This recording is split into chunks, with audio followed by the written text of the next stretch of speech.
It is with extreme honor and more than a little bit of awe that I introduce you to Mr. Thomas J. Corcoran of T-Core Hotel Partners. I started a guest quarters suite hotels, so I'd like you to relate why you and Mr. Feldman so intently focused on Embassy Suites, and you really turned the brand into a category killer. And it remains so. I mean, Marriott tried it, Hilton tried it, Sheraton tried it, guest quarters tried it.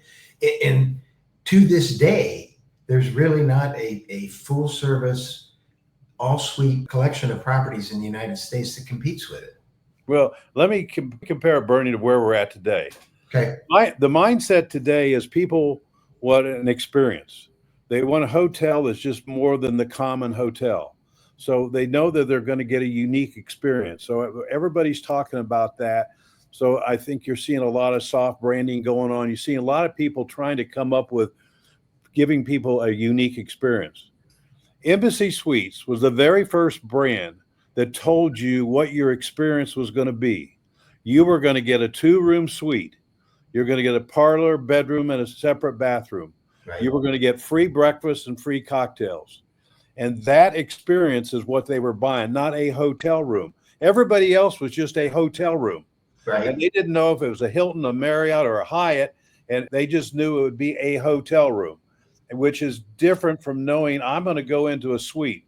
I can lay on the couch and watch TV. I can go to the bedroom and watch TV. I can do whatever I want. And I know I'm going to get these. The free breakfast, by the way, was ingenious if you think about it. It was a cooked order breakfast. It defined what a breakfast should be. Everybody else has tried to copy since, but nobody has nailed the free breakfast like Embassy. The cook has always been probably the most important person other than the front desk clerk, because you walk up and if that person's got a big smile, welcomes you and asks you what you want, and he makes your omelet, your day starts out a little bit different than just a typical restaurant that you'd go into. Well, and I think it's noteworthy that you and Mr. Feldman recognized the differentiation, that it really was, you're telling them what the experience is and they know exactly what to expect and they love it.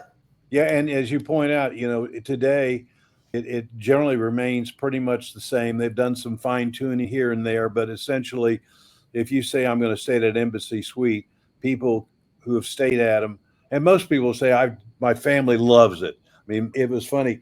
The Holodome used to be a great family concept back in the 60s and 70s. Yeah, right. And Embassy Suites is during the weekends a great family hotel, and during the weekdays is a great business hotel. And most hotels traditionally had problems on the weekends, whereas Embassy built the weekends up as being some of the strongest. I mean, it would not be unusual at a 250-room Embassy that on a Sunday morning you're feeding close to 1,000 people. Right. And I've witnessed that, and it can be a zoo. It can be a zoo. Yeah, it really can, but nevertheless, it's a good experience. And I called them the shotgun and suites because guest quarters were side by sides, and these were considered shotguns or mother-in-law suites. But the product seems to have evolved some. Some of the atriums have gone away, and suite configurations have changed. Is that correct? Yeah, I mean, I think the original prototype was shotgun.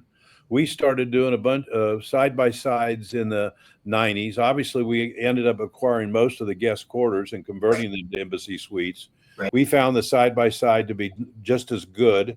I mean, I think if you go back to the original design, the focus was always on the atrium. So the original guy who started the all-suite business was a guy named Bob Woolley, who started Granada Royale, which eventually was acquired by Embassy in 1984. Right. And Woolley was a plumber who accidentally ended up getting a building in Phoenix where he was able to foreclose on his lien because the guy didn't pay him.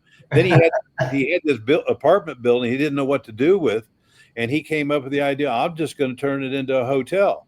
And he called it Granada Royale. And he was the one who gets credit for basically coming up with the concept of the free breakfast and the free cocktails. And again, he's, if you think about it, John Q. Hammonds was a plumber. I don't know what about plumbers, but there's some plumbers that make great hotel people.